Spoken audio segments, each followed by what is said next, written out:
साहब, peoples party नहीं समझती कि इंगेज किया जाए इमरान खान साहब को। वजीर आजम ने पेशकश की, इमरान खान साहब ने कहा डायलॉग के लिए तैयार हूं। नून लीग में बड़ी मुखालफत आई, पीडीएम से के भी प्लेटफॉर्म से लग रहा है कि कोई हामी नहीं नजर आ रही है। पीपल्स पार्टी क्या समझती है? शाहजेब साहब, ये इस वक्त जो आपको सख्ती नजर आ रही है या तलखी नजर आ रही है पीडीएम या हुकूमती ज़ुअमा के रवैयों में या अल्फाज में, उसकी वजह बुनियादी तौर पे इमरान खान साहब का अपना रवैया है। पौने 4 साल उनकी हुकूमत और उसके बाद उनकी अपोजिशन में मुसलसल हर दफ़ा ताउन को जिस तरह वो बुरी तरह गालियाँ दे के उसका जवाब देते रहे, उसके ऊपर यकीनन सारे लोग इंसान ही हैं, उनका भी दुख है, उनको भी गुस्सा है। लेकिन बहरहाल डेमोक्रेसी डायलॉग के जरिए चलती है, और अगर संजीदा डायलॉग की इस कोशिश को आगे बढ़ाने का खान साहब ने अर्जिया दिया तो इस पर बात होगी। अभी तक तो उन्होंने एक दफ़ा एक ट्वीट की है, उससे ज़्यादा मेरे इल्म में तो नहीं है। अच्छा, उस ट्वीट के बाद अब मसला ये है कि उन्होंने इल्ज़ाम भी लगा दिया है कि एक तो अगवा करके मुझे बलूचिस्तान ले जाना चाहते हैं या फिर मुझे कत्ल कराना चाहते हैं क्योंकि ये इलेक्शन नहीं लड़ना चाहते हैं। और ज़ाहिर है जो हुकूमत होती है वो तो मजलूम नहीं दिख सकती, चाहे पीडीएम की हुकूमत कितना भी कहे कि जी कानून की खिलाफ वर्जियाँ, अदालतें इनको अलग ट्रीट कर रही हैं, मगर खान साहब जो बयानियाँ बना रहे हैं उसमें वो अपने आप ही को मजलूम साबित कर रहे हैं। 96 केसेस, कत्ल एक अटेम्प्ट हो चुका, कह रहे और मुझे कत्ल करना चाहते हैं, मेरे घर पर रेड कर रहे हैं। ये सारी की सारी उसमें जो नैरेटिव की वॉर है वो तो पीडीएम ही हार रही है।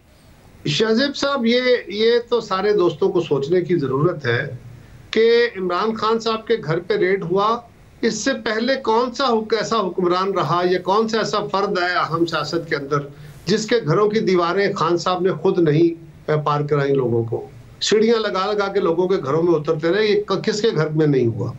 सो ये तो ना कहिए कि खान साहब लोग जो बयानियां दे रहे हैं, हाँ ये बात दुरुस्त है कि इस वक्त जिस तसलसल से वो गलत बयानी कर रहे हैं वो जरूर चल रही है, और वह गलत बयानी अमरीकी साजिश से लेके पहले 35 पंचर थे, फिर अमरीकी साजिश थी, फिर मेरे खिलाफ पाकिस्तान के अंदर से साजिश हुई।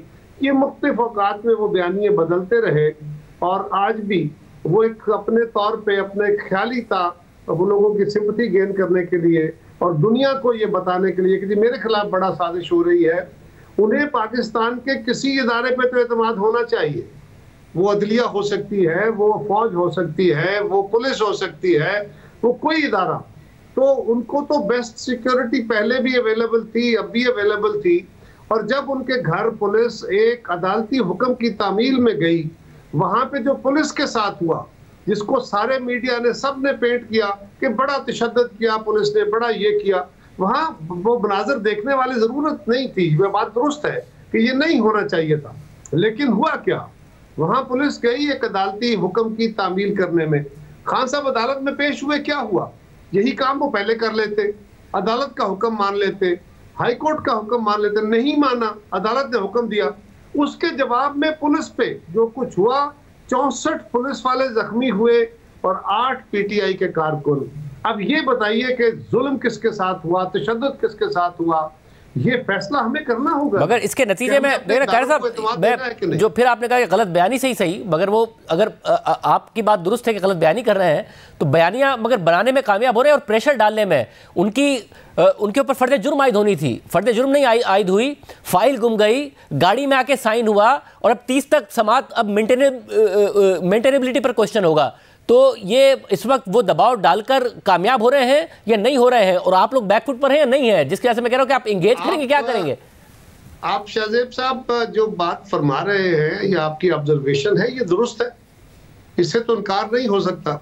यानी एक फर्द जो अदालत को मतलूब है और जिसने अदालत से जमानत लेनी है अपनी गिरफ्तारी से बचने के लिए, वो अदालत में जाता है, और वो अदालत में जाता है अपनी मर्जी के टाइम पे।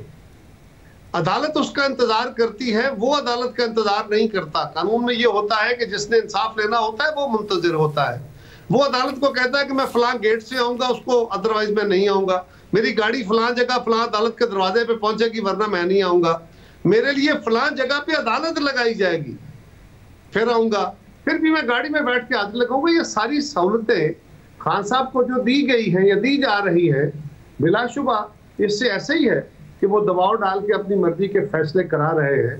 खान साहब जब ये दबाव डाल रहे हैं तो साथ में एक नैरेटिव बना रहे हैं, तो वो ये भी नैरेटिव बना रहे हैं कि आप लोग इलेक्शन से भाग रहे हैं, कि मैं इलेक्शन के लिए तैयार हूं, ये इलेक्शन से भाग रहे हैं, इसलिए मुझे किसी भी तरीके से फंसाना चाहते हैं और कैंपेन नहीं करने देना चाहते। तो कोई भाग सकता नहीं है, इलेक्शन के अंदर तो सारे मौजूद हैं, इलेक्शन प्रोसेस शुरू हो गया है, जो तहफ़्फ़ुज़ात रियासती इदारों के हैं या रिस्ट्रेंट्स है वो भी बयान हो रही है।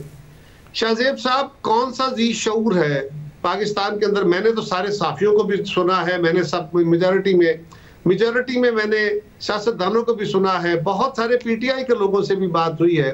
सबकी जनरल राय यह है कि इलेक्शन किसी एक तारीख पे होने चाहिए।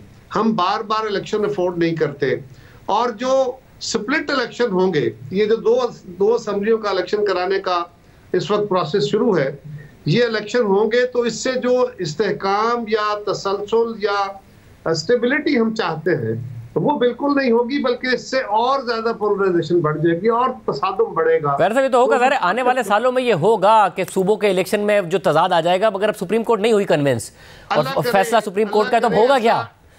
अल्लाह करे कोई ऐसा मैकेनिज्म बन जाए कि ये इलेक्शन एक दिन हो जाए, तो डायलॉग करेंगे उसके लिए। अदालत तो फैसला दे चुकी, तहरीक इंसाफ ही को एंगेज करेंगे आप। अदालत का फैसला अपनी जगह मोहतरम, लेकिन अगर पॉलिटिकल स्टेक होल्डर सारे इकट्ठे हो जाए और इस बात पे मुत्तफिक हो जाए कि ये पाकिस्तान के सियासी मुस्तकबिल के मुफाद में है, बेहतरी में है कि इलेक्शन एक वक्त में हो जाए, तो यकीनन इस पे ना अदालत को एतराज होगा और ना इनकी कोई मंशा जो उसके खिलाफ काम। फिर इनिशिएटिव कौन लेगा? पॉलिटिकल स्टेक होल्डर्स का मतलब है कि तहरीक इंसाफ, बाकी तो आप सब एक ही हैं, तहरीक इंसाफ को के लिए कौन इनिशिएटिव लेगा कि कैसे बात आगे बढ़ेगी? ये आप ले सकते हैं, मैं ले सकता हूं, इसी तरह गुफ्तगू करने से ही रास्ते पैदा होंगे। मैं तो इस बात का बड़े अरसे से दायी था, आज भी हूं, कि कोई मिडल वे निकालना चाहिए, डेडलॉक से चीजें बेहतरी की तरफ नहीं जाती।